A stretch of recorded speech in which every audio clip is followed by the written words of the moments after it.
Et salut à tous, c'est Pegaso, on se retrouve aujourd'hui sur la MT-07. Allez, c'est parti.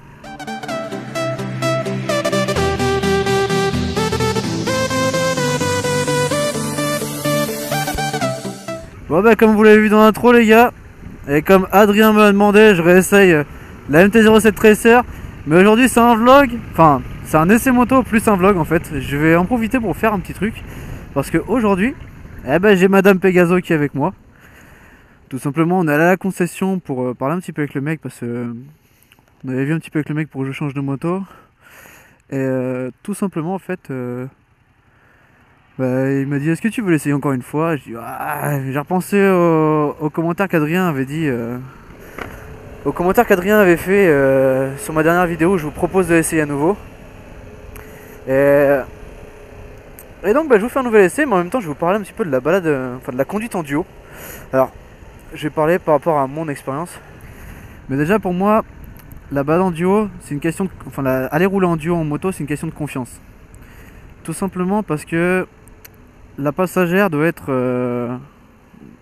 doit suivre le motard dans tous ses faits et gestes. C'est à dire que quand moi je balance d'un côté, elle doit balancer aussi, elle doit pas hésiter. Et il y a des petits automatismes à avoir quand on fait de la balade en duo. Bon, c'est des trucs tout con hein. Mais bon, là déjà on va parler vite fait de la MT-07. On va aller prendre l'autoroute parce que la dernière fois j'ai pas eu l'occasion de... j'avais pas pensé à prendre l'autoroute. La bulle est au plus haut, donc c'est pas... Alors ça c'est la bulle d'origine, mais il y a d'autres bulles qui sont possibles à avoir avec cette moto. Il y a des bulles qui sont un peu plus haut, des bulles qui sont un peu plus basses. C'est souvent par rapport au style du motard. C'est à vous de décider. C'est pas mal, honnêtement la protection de la bulle. C'est pas, je vous dis, alors dans le magasin ils ont 3 MT-07 Tracer. Ils ont la version rouge avec la bulle très haute, dont je vous ai parlé. Et honnêtement, même celle-là ça couvre déjà pas mal. Moi qui n'ai pas de bulle du tout sur ma Pegaso, c'est vraiment pas mal. Donc je vais vite fait vous parler du duo. Le duo, alors déjà conduite en duo, alors c'est pour ça aussi que quand on passe le permis au moment du plateau, il y a un moment avec un passager. Parce que c'est... Pour ceux qui n'ont jamais fait, ça peut s'avérer compliqué. Okay, moi qui le fais régulièrement, ça commence à aller... Mais voilà, il m'a fallu du temps, faut dire ce qui est. Il m'a fallu beaucoup de temps. Mais pour quelqu'un qui ne l'a jamais fait, ça peut s'avérer...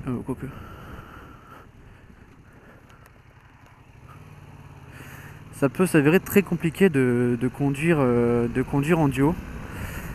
Donc comme je vous dis, moi, donc Madame Pegaso est habituée. Elle est vraiment habituée à faire des balades maintenant. La première balade, on a fait 150 km dans la journée, alors qu'à la base on devait rouler tranquille. Et ensuite en fait elle a pris des habitudes. Donc déjà toujours bien placé, toujours le dos bien droit et tout ça. Quand on arrive dans des virages, par rapport à des lignes droites où elle peut être un peu plus détendue sur la moto, quand on arrive dans des virages comme là, tout de suite elle m'attrape au corps et en fait elle fait comme si j'avais un sac à dos. Elle me suit, elle essaye pas d'anticiper. Au début elle anticipait, elle a vu ce que ça donnait en fait quand d'autres passagères ou d'autres passagers, hein, on sait jamais, va anticiper vos mouvements, la moto va se mettre à tourner toute seule sans qu'on lui ait demandé en fait. Et moi c'est ce qu'elle m'a fait une fois, je me suis fait un petit peu peur sur ce coup là. Elle a commencé à anticiper le virage alors qu'il fallait, fallait qu'elle me suive. Donc la moto a commencé à tourner, à pencher sans que moi je lui demande. Donc tout de suite je lui ai fait un petit signe pour qu'elle se relève. Après il y a des automatismes à prendre, il y a des signes, nous on se fait... Il y a une petite gestuelle qu'on a l'habitude de se faire maintenant qui fait qu'on a confiance l'un en l'autre. Par exemple, vous voyez là je vais pouvoir me permettre avec la MT de lâcher les gaz. Si je lui tape sur la cuisse, voilà, tout de suite elle va serrer les jambes, elle sait que je vais accélérer. Donc elle va tout se resserrer, elle va se resserrer entièrement sur moi. Que ce soit les bras, que ce soit les jambes, elle va tout resserrer. Tout simplement en fait c'est pour lui faire comprendre, accroche-toi, là je vais mettre un coup de gaz ou je vais pencher, un truc comme ça. Voilà. Donc c'est les petits signes qui font dire voilà, là c'est plus le moment de se détendre, faut s'accrocher maintenant. Et la conduite à deux, c'est vraiment quelque chose, alors pour ceux qui sont en couple comme moi je le suis, c'est quelque chose de vraiment agréable parce que on prend la moto, on va rouler, on se soucie de rien quoi. Mais par contre c'est quelque chose qui, si c'est mal fait, si le ou la passagère s'en fout un petit peu, qui reste droit sur la moto et qui bouge pas, qui arrête comme un piquet, ce sera très embêtant. Et ça en serait même dangereux, je vous le dis. Après, il faut avoir entièrement confiance en son passager. Par contre, un conseil que je peux vous donner, moi c'est ce que j'ai fait. Quand j'ai eu mon permis moto, le jour où j'ai eu mon permis moto, j'ai eu la moto d'office. On n'a pas fait des bas en duo tout de suite. On a attendu un petit peu. On a attendu un petit peu, histoire que... en fait, je passais d'une MT-07, donc auto-école, à la Pegaso. Et c'est une moto qui est complètement différente. Ouais, je passe d'un bicylindre à un mono, un roadster à un supermoto. Donc honnêtement, je pouvais pas tout de suite dire ouais vas-y on va faire une bad en duo, let's go. Non, c'était pas possible. Donc tout simplement elle a attendu un petit peu, elle a attendu quoi, un mois avant que je lui propose d'aller faire justement cette bad en duo. Et ensuite maintenant dès qu'on peut on prend la moto, dès qu'on a des petits trucs à faire on prend la moto. Si tout va bien on devrait partir en vacances en moto l'été prochain. Enfin voilà, c'est quelque chose... moi je trouve que la moto en duo c'est quelque chose de fantastique. Mais si le passager a l'habitude d'en faire, ou on a déjà fait, et au moins si on explique au passager comment faire.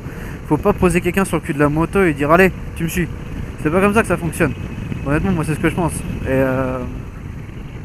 après, il y a un truc qui est très drôle en moto quand on fait du duo, c'est comment parler avec la personne. Alors soit vous faites un petit investissement, vous achetez un intercom. Oh là, regardez-moi ça les gars. Vous achetez un intercom, soit vous faites comme moi, vous gueulez.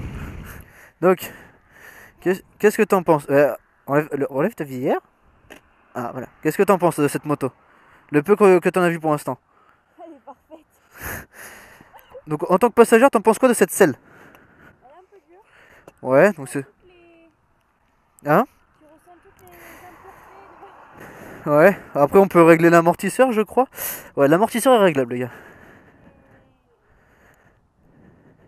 Non, c'est très agréable. Très agréable. Bon, j'espère qu'on va t'entendre parce que... Oh putain, les gars, ça se voit qu'il n'y a pas grand monde qui essaie parce qu'elle est pleine de poussière la moto, sérieux. Non, franchement, c'est une très belle moto. Après, au niveau des virages... Ah, mais ça me change de la tienne. Ah, merci, t'as qu'à dire que la mienne elle penche pas. Par contre, voilà les gars, moi comme je vous l'ai dit, cette MT là, donc c'est une Tracer, hein, c'est une moto qui est faite pour faire de la route. Mais contrairement à la 07 de base, ils ont mis des poignées passagères. Alors que honnêtement, ça change quasiment rien à la gueule. Sur la 07 de base, ils auraient pu très bien mettre cette petite avancée sur le côté et mettre des poignées passagers. Honnêtement, ça change rien à la gueule. Après voilà, c'est une moto qui a clairement de la gueule. C'est un bicylindre donc ça envoie, hein, c'est quelque chose. Le petit Adrien de la dernière vidéo m'a laissé un commentaire où justement il voulait que je refasse un essai. Et tu m'as parlé du bruit de la moto. Alors Adrien, comme j'ai dit au début, c'est l'échappement d'origine, donc il fait pas un bruit...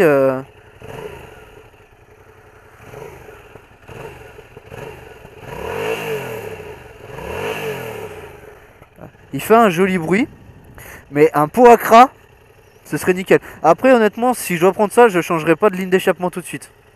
S'il y a des frais à faire dessus, mais je changerai pas de ligne d'échappement, moi il me convient comme ça. Donc là les gars, on va en profiter, du paysage qu'on a pour faire une petite séance photo.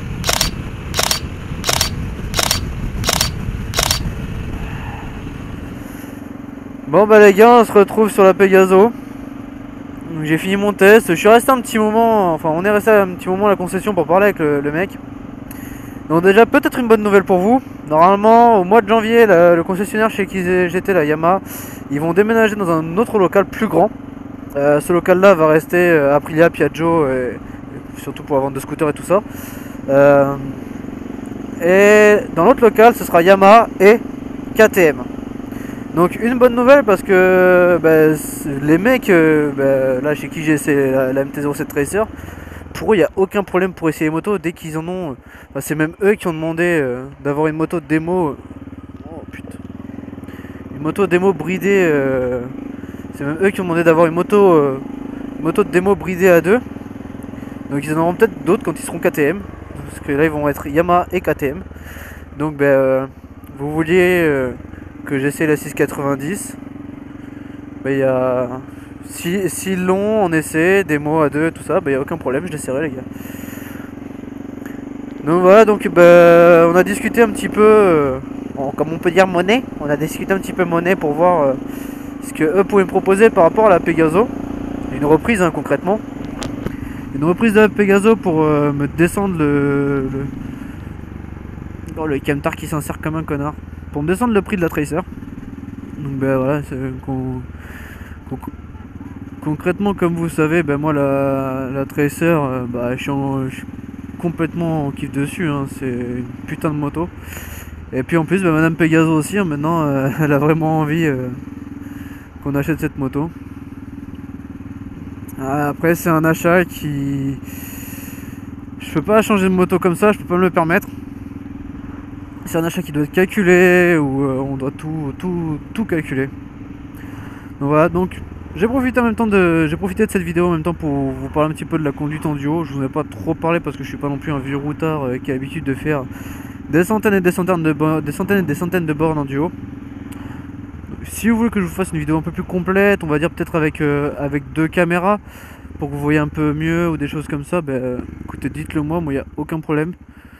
Je pense que c'est pas non plus un sujet sur lequel on peut épiloguer pendant... Enfin, on peut en faire une vidéo de plus de 5-6 minutes. En attendant, j'espère que la vidéo t'a plu. Si c'est le cas, ben, n'hésite pas à lâcher un like. Mets-moi en commentaire le sujet que tu aimerais voir dans la prochaine vidéo. Si ton sujet me plaît, ben, y a aucun problème, j'en parlerai dans la prochaine vidéo. Sinon, ben, je te le dirai, t'inquiète pas. En attendant, abonne-toi, partage, fais tout ce que tu veux. Mais surtout, prends soin de toi. Allez, à la prochaine.